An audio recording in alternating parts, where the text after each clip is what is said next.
We come now to item 15, which is a summary of governing body information memoranda, workshops and briefings. Can I ask a councillor please to move that and a councillor to second it? Happy to, Simpson.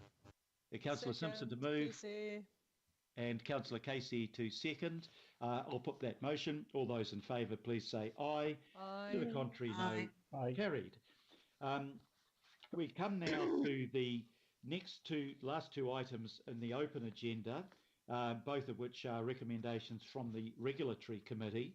And item 16.1 is a proposal to amend the Stormwater Bylaw 2015, and the proposal to go out to consultation with the wider public. You'll see on the recommendation that we are also appointing members to serve on the committee to hear the feedback on the Have Your Say meetings. So perhaps if I can get Councillor Cooper to move this and Councillor Newman to second it as our two councillors that will be doing the consultation. And if I can ask Linda Cooper to introduce the item. And we have present here Dean Yee and Andrew Chin from Healthy Waters, who will be available to answer questions. Councillor Cooper. Sure, just getting the notes up. So the Regulatory Committee is recommending the governing body adopt the statement of proposal to amend the Stormwater Bylaw for consultation. The proposal is the outcome of the statutory bylaw review by the Regulatory Committee, completed in July 2020 and is required by the Local Government Act. Effectively, this bylaw kind of narrows down onto enabling council to reduce damage, misuse, interference and nuisance to stormwater networks by requiring approvals for vesting of new stormwater assets and ensuring effective maintenance and management of private stormwater systems.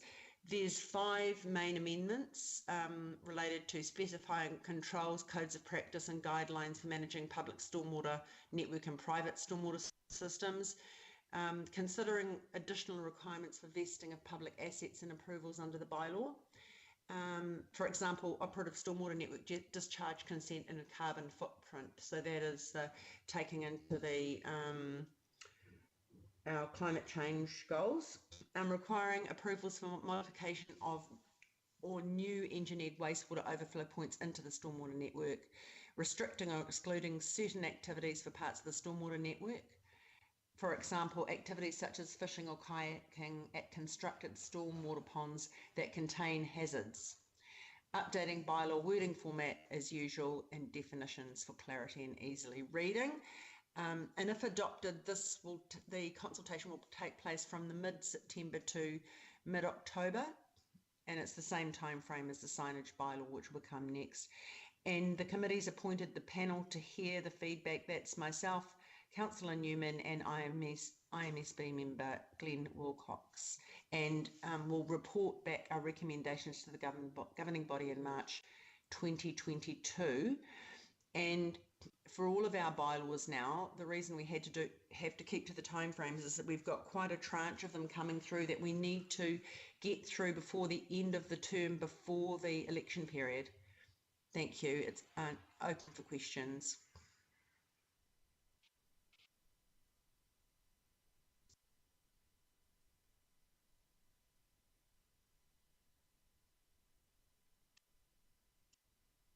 I've been muted by the controller here. Dean or Andrew, is there anything that you'd like to add to Councillor Cooper's comments? Thank you, Mr. Mayor. There's nothing much further to add, but we're happy to take any questions. Thank you very much. So I haven't got any questions in the column at the moment. Are there any questions? Are there any comments? Otherwise, I'll simply put the recommendations. Can I ask a question, please, Your Worship? Yes. Sorry, Linda, you know the bit that you said about no kayaking and stormwater outlets? If that's something that we're fixing, I mean, we've got kayaking available in some parts of Auckland where there are stormwater outlets. So that now prohibited. Could you just prohibit it? It's probably better to get Dean to answer that, but we did have this question at the regulatory committee, and it's more around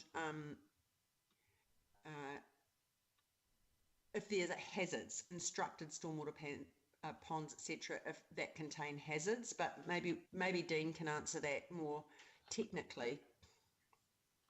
Yes, thank you, Councillors. So it is mainly around the concerns with the operations teams have been coming across regarding activities around constructed stormwater ponds and the hazards around that. There's some parts of the ponds that could pose a risk if people are undertaking activities on the pond. So when we go through the process of looking at these sites in the future, if this goes through, we'll be looking at the risk of those activities versus the itself case basis. Thank you. Are there any further questions or comments? If not, I'll put the recommendations. All those in favour, please say aye. Aye. Aye. Contrary, no. I declare that carried. We come now to item 16.2, which is a recommendation from the Regulatory Committee concerning bylaws about signs. And once again, if I can maybe ask Councillor Cooper to move and Councillor Bartley, who is on the consultation panel, to second. We've got with us for questions on this Paul Wilson and Steve Hickey from Regulatory Practice, but I'll ask Councillor Cooper to introduce the item, please. Thank you, Mr. Chair. So the Regulatory Committee is recommending that the governing body adopt the Statement of Proposal to make a new joint Auckland Council and Auckland Transport Signs Bylaw 2022 for public consultation. And the recommendations are a result of a statutory review of the bylaw that the Regulatory Committee and the Board of Auckland Transport completed in April 2021. And in fact, the Auckland Transport Board adopted it this morning. So the proposal aims to better manage the problems signs can cause to public safety, nuisance, misuse of public places and the Auckland transport system, for example, footpaths and roading.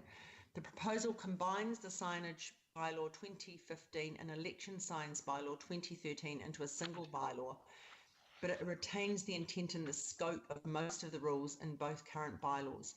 The three main changes to the current rules: it increases the portable sign prohibited area in the city centre. It reintroduces a 9-week display period for election signs, but just noting that on locally owned parks by local boards, they can determine their own time frame.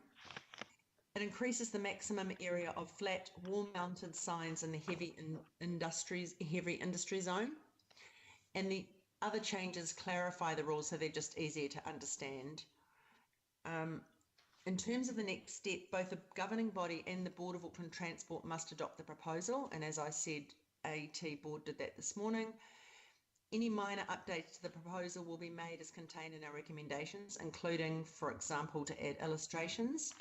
And the proposal will be publicly notified for feedback from the 15th of September to the 17th of October, and a joint Auckland Council and Auckland Transport Bylaw panel will consider all public feedback, and as in the recommendations, consisting of myself, Councillors Henderson, and then Councillor Bartley and Collins, because of some work they're doing, which I'll talk about later on, and IMSB member Glenn Wilcox, who is our absolute stalwart IMSB member on bylaws, and 2 Auckland Transport Board members, Kylie Clegg and Darren Linton. And the panel will make recommendations back to the governing body and Board of Auckland Transport in the first half of 2022 for a final decision on the proposed bylaw. But I think that a lot of people will have questions on a related matter during the review that was brought up during the review. The committee heard from alcohol health groups and shares their concerns about alcohol advertising at off-licence alcohol outlets. And the committee has initiated actions to advocate to central government and to undertake a separate investigation into this matter. And the staff, with the assistance of community and health leaders, provided councillors Bartley and Collins with an alcohol advocacy plan, and those two councillors are currently working to identify avenues to advance to national advocacy. So this proposal, which is separate to this bylaw, provides an opportunity for the public to give their views on alcohol advertising at off-licensed alcohol outlets, and these views will be, sorry, this is not separate, sorry. We will use this process to gather those views about alcohol off-licensed outlets, but they won't form part of the deliberations other than to gather them together and put them towards the national advocacy information that councillors Bartley and Collins are working on. But I also just need to note that because we are not going to be considering or deliberating on alcohol signs, that I don't have a conflict of interest. So that's why I'm going to chair this panel. And that's why it's really good that it's separated out and I won't be part of this other piece of work about alcohol signs bylaw. But we have some staff here to address any questions, Your Worship. Thank you very much, Councillor Cooper. Is there any comment, additional comment from staff on this issue, Paul or Steve? Thank you, through you, Your Worship. Nothing further to add. Happy to Okay. answer any questions. Thank you very much. And we'll take questions first. And the first question is in the name of Councillor Chris Darby. Thank you, Mayor. Thanks, staff, and thanks, Councillor Cooper, for this work. There's a big impact on the public realm here. So for the staff, can you just articulate the role the Auckland's Urban Design Unit, formerly the Auckland Design Office, undertook in contributing to the discussion about the public realm outcomes of this bylaw? Thank you. Yes, certainly, and please let me know if you want me to turn on my video, otherwise I'll keep it off for now.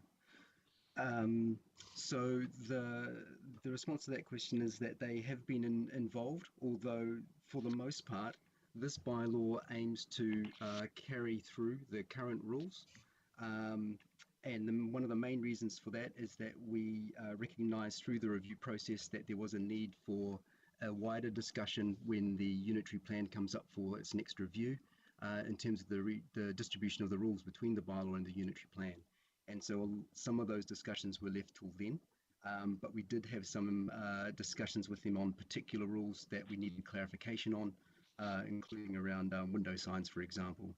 So they have been involved, but there is that wider discussion to be had. Sorry, just supplementary, if I may, Mayor.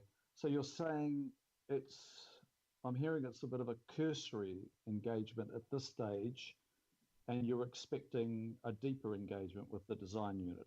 I'm particularly referring to the impact that signs have in the public environments, for which the Urban Design Unit has a lot of knowledge. It represents us. So I'm getting a sense that the engagement isn't that thorough. I don't want to assume that, but is that what you're saying?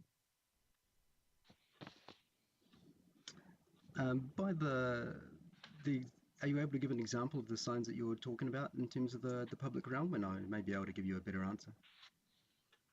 Well, look, for example, even our own election signs, and then allowing public event signs to be in the same place as election signs, invariably that is a litter of signs in some locations, and those signs have a real major impact on the visual amenity. There's a storm comes through and you've got dangers of nails and timber all over the place. You've got abandoned signs. So that's just one example, but I would expect the Auckland Urban Design Unit to be very much at the forefront of advising on this bylaw up front on all aspects, rather than some narrow aspects. Thank you for that. I'm just going to hand over to Steve Hickey, who can speak to this. Thank you. Thank you. Just to, sorry, I'll just check that you can hear me, Councillor. We can all hear Yeah, we can hear you good. Thanks, Steve. Fantastic. So I've just pulled up our record of engagement with the internal stakeholders, and in terms of consultation with the Auckland Design Office, we did have initial meetings with them in September of 2018. That was with Andrew Henderson and Lisa Dunshea. And Lisa advised us that ADO's input, they wanted to focus it on window, wall-mounted and veranda signage. They weren't part of our project steering group, but we have had access to their standards. And as Paul has indicated, we've also confirmed some of the underlying principles behind window signage and poster signage, especially in the city centre zone. I'll stop there, but happy to clarify anything. Okay, any further questions, Councillor Darby? No, thanks, Mayor. Look, I'll follow it up outside of this meeting. Thank you for the opportunity. Thank you. Are there any further questions or any comments? If not, I shall put the recommendations which you have in front of them. Item 16.2. All those in favour, please say aye. Aye. To the contrary, no. Carried.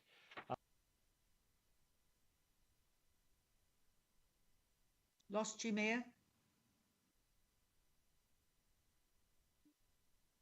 Mayor, we've lost the sound. Yeah, sorry.